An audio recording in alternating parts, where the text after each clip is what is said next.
So the newly appointed Home Affairs Minister says one of his top priorities is to improve work visa processes, which he says are essential for economic growth. Now, many businesses have raised concerns of lengthy processing and securing work visas, citing these delays are significant constraints on economic expansion.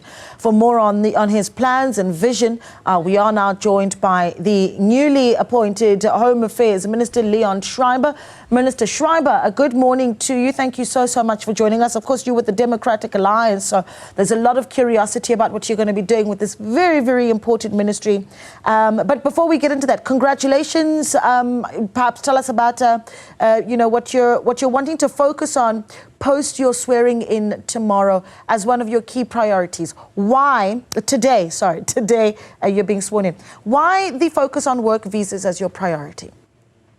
Good morning, Naledi, and thank you very much for the kind wishes. As we all know, this is a portfolio with a mountain of work, but I've got my boots on, so I'm ready to tackle that.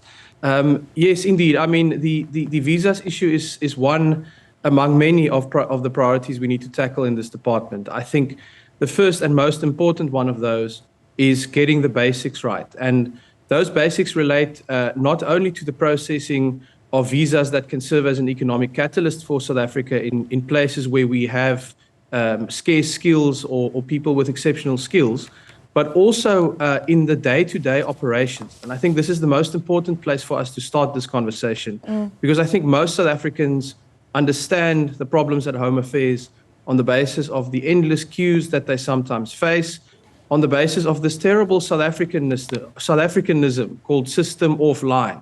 And I really am very passionate about starting with those kind of basics. I want the system to be online. I don't want it to be offline. I want the queues to shorten and eventually to be defeated altogether.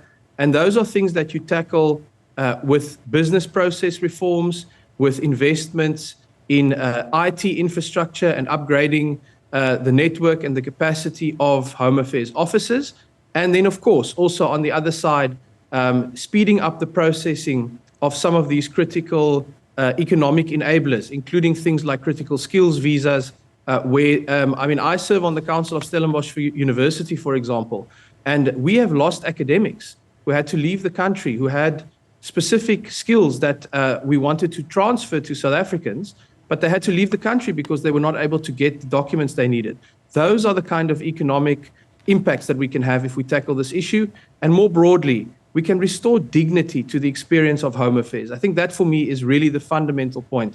Home Affairs is what makes us all South African. Yeah. We get our ID documents there. It's the first government department we interact with when our parents go to collect our birth certificates. And it is also the last one that touches our lives if our loved ones have to go and collect a certificate when we pass away. So it's fundamentally about dignity and our identity. It's interesting because it's almost hard not to make the juxtaposition between what you're putting forward as your priority to get work visas and skills into the country when your predecessor, for instance, just now on the 18th of June, lost in an appeal in court there. This is in the ZEP matter, right? So I'm keen to hear your view on what we do about ZEPs.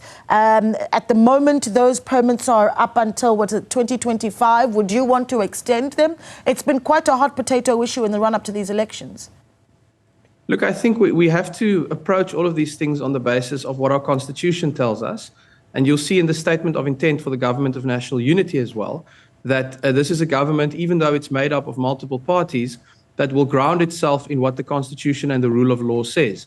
Now, the courts have spoken on the particular way in which this matter has been handled. I will obviously need some time to go and review the processes and what some of the missteps were in this regard. But I think the fundamental point to make is that we must uphold the law.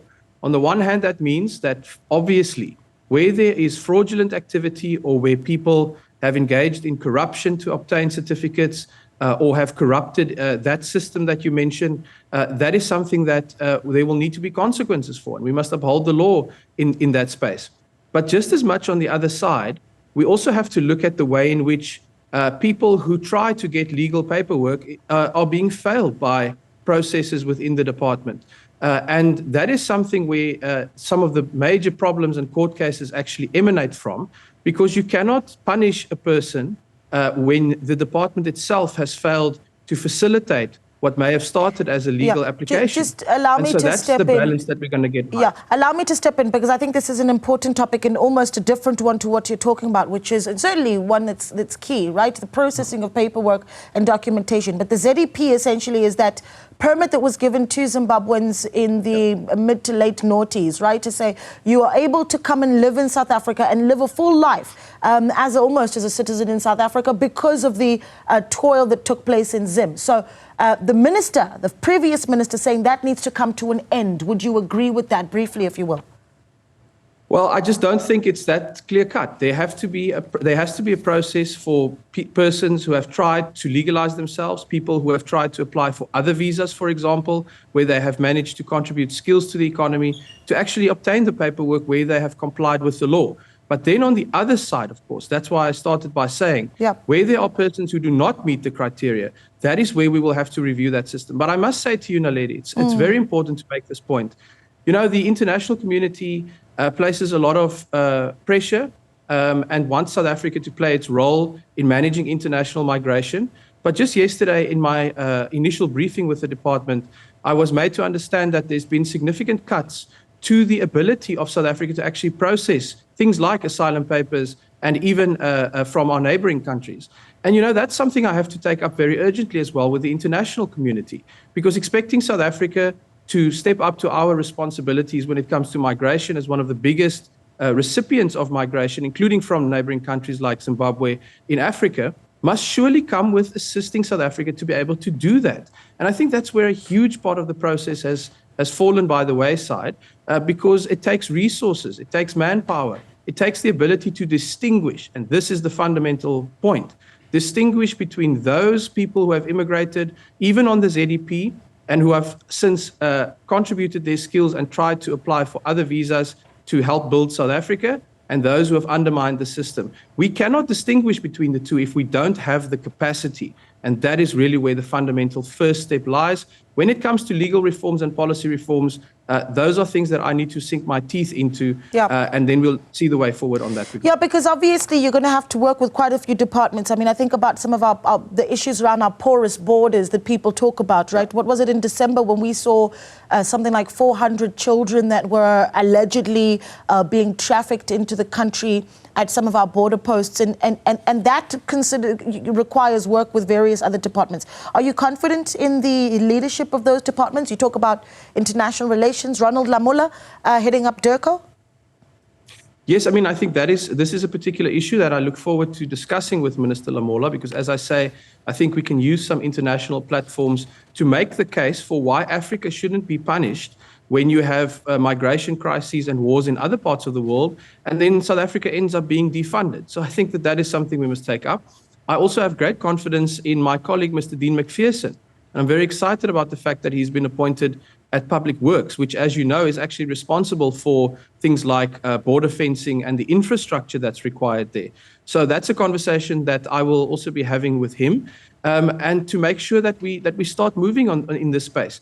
I mean, you know, the Border Management Authority is an entity that was established last year under Home Affairs. I think it's quite an innovative reform, but it is also wholly undercapacitated and lacking in resources. So I think we need to go and look where we can find partners, where we can find support also in financial terms when the government budget is under pressure the way that it is. And then we need to collaborate, exactly as you say, whether it's international relations, public works, policing, and that is something that I look forward to driving from the Home Affairs perspective, including from the immigration perspective. What's your priority internally? I mean, I've gotten these numbers from a World Bank having said that there are 15 million people who are undocumented in South Africa, but I think that, you know, you could perhaps have a clearer idea of what those numbers would look like. But your concern with things within the country and the everyday South African, what's your priority briefly, if you will? Yes, I think that's where I go back to my initial point, and really the overriding priority, which is to turn a visit to Home Affairs or an interaction with Home Affairs, because it doesn't always have to be online, in person. You can look at online solutions as well, but turn that into a more dignified experience so that people don't use the phrase system offline as some kind of joke. It needs to go away. It needs to be dealt with. So that's really the priority, investing in human resources, uplifting staff who go out of their way to work hard, holding accountable people who are involved in corruption and maladministration, embracing technology so that we can push the kind of reforms that we need, and ultimately make it a dignified experience so that you can feel that the department that gives you your South African identity, quite literally, is one that is moving forward. It's not going to be an overnight fix. I have to be clear about that before I go, Naledi. No one can expect this department to be fixed overnight. But if we can get South Africans to believe again that things can get better, even at a place like Home Affairs, then I think we would have done the country a great service. Okay, well, I'm really glad that you spoke to us, because now we get an idea of, the lessons that you learned from your predecessor, Dr. Aaron Motsoaledi. Before I let you go, there's obviously the curiosity around when the incoming ministers were made aware that they will be ministers. I mean, you're 35 years old, and I thought it was important to highlight that you're, rather young, 35 years old. When did you find out that you were going to be Home Affairs Minister, and what was that reaction?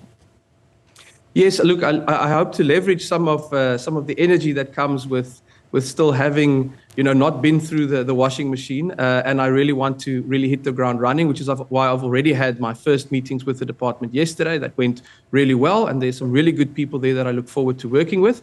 But to answer your question, I did not know from the president himself until my name was actually called on screen. I did not receive a phone call from the president. However, earlier in the day, DA leader John Steenhuisen, of course, reached out to the DA component to see whether we are available. But I must be honest with you, I did not believe that it would actually happen until the moment when he said my name. And of course, it was the moment in which things changed for me personally in quite a dramatic way, and a moment for which I'm very grateful, because now I get to serve my country in the executive, and what a privilege to be able to do that at the age of 35. Yeah, what's that reaction quickly when you hear the words, your name, come out of the president's mouth?